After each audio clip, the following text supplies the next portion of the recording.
Intinya asbabun nuzul itu kalau ada peristiwa khusus, maka kemungkinannya hanya di lafaz khusus itu. Saya ulang lagi ya, asbabun nuzul itu mengikat sekali, sehingga kalau ada lafaz umum, kok kejadiannya khusus, maka kita anggap khusus dulu. Setelah dianggap khusus, baru ada kemungkinan al-ibratu diumumin lafzi latu khususis, jangan dibalik. Jangan dibalik kualik, pakai ya kualik. Jadi misalnya kayak gini ya, ada ayat yang asal usulnya begini. Dulu Rasulullah menghadap mana kalau sholat? Baitul Maqdis, itu 16 bulan berapa? Kemudian Nabi itu sering melihat Mekah, dan ketika melihat Mekah, Nabi itu kelihatan ingin sekali kiblatnya dirubah ke Mekah. Setelah itu dituruti sama Allah dengan istilah qad nara taqalluba wajhika fis sama falan waliyanaka kiblatan tarduha. Kemudian Nabi madhep Ka'bah.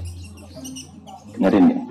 Tapi uniknya pangeran ketika Nabi madhep Ka'bah di istilahno fa aina ma tuwallu fatam mawajwa. Muhammad pe madhep diwae ning ndi kono diwae ana ridane Allah. Itu kalau diartikan secara umum lafzi berarti madhep ngetanola, ngalorola, ngidolola, bebas meko fa aina ma tuwallu fatam mawajwa. Maka yang seperti ini mau tidak mau al-ibratu bi khususis sabab, ya al-ibratu bi khususis sabab, bahwa ayat itu meskipun umum maknanya tetap khususis sabab, yaitu dari madhab Baitul Maqdis hanya madhab Ka'bah. Meskipun ayatnya umum, nama fa aina ma tuwallu fatamma wajhu, kapan saja kemana saja anda menghadapkan maka di mana-mana ya dari ridhanya Allah. Sehingga asbabun nuzul ini mengikat dalam ayat seperti ini apa? Al-ibratu bi khususis sabab. Ada contoh lagi misalnya satu hal yang ma'ruf. Seperti yang saya katakan tadi, kula ngaji ini karena ini nopo perintah buyut kula bahwa terus kula tetap ngawas karena memang ini amal beliau. Riyen mbah kawula kandung ketika pundut ini bisa nyangkan kula sekolah, padahal mun posisi PKB di kula tetap sekolah gitu. Terus mungkin kita bersama nopo beliau karena yang minta ngaji saat ini itu beliau. Dengerin lagi ya.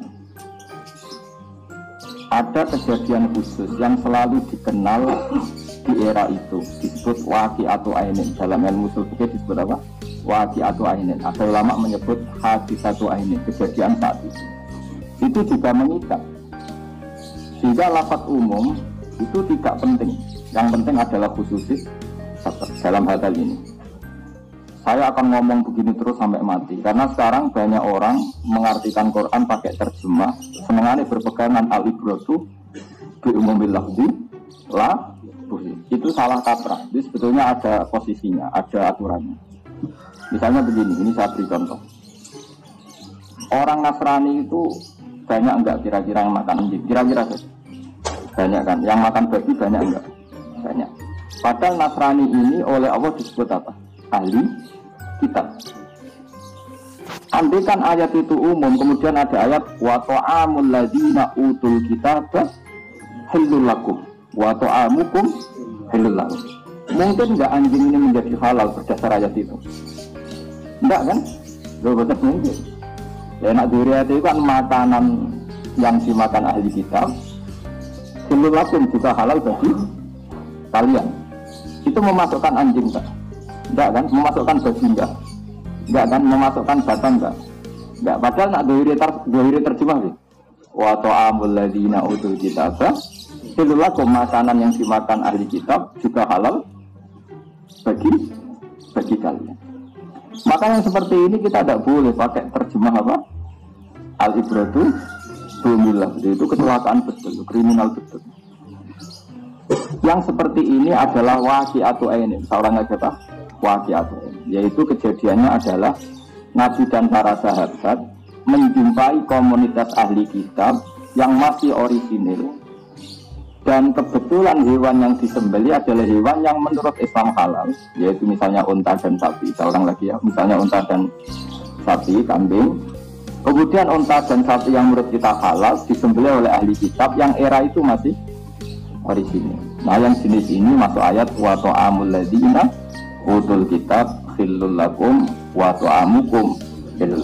Tidak boleh diterjemah semua yang dimakan ahli kitab makanan halal bagi kalian. Terus gunanya apa ayat innama harrama alaikumul maitata wa dama wa lahmal khinzir. Makanya menurut saya asbabun nuzul itu mengikat. Kemudian kalau ada bukti bahwa itu tidak hadis satu ainin, tidak satu kejadian spesifik, maka baru al-ibratu bi umumil lafzi la bi khususnya. Makanya kata Imam Zarkasi yang mengarang kitab Al-Burhan, sebetulnya salah kaprah ketika kaidah al-ibratu bi lafzi itu lebih dominan. Sebenarnya harusnya yang dominan itu al-ibratu bi khususis sebab, baru kalau ada kasus tertentu baru al-ibratu bi umumil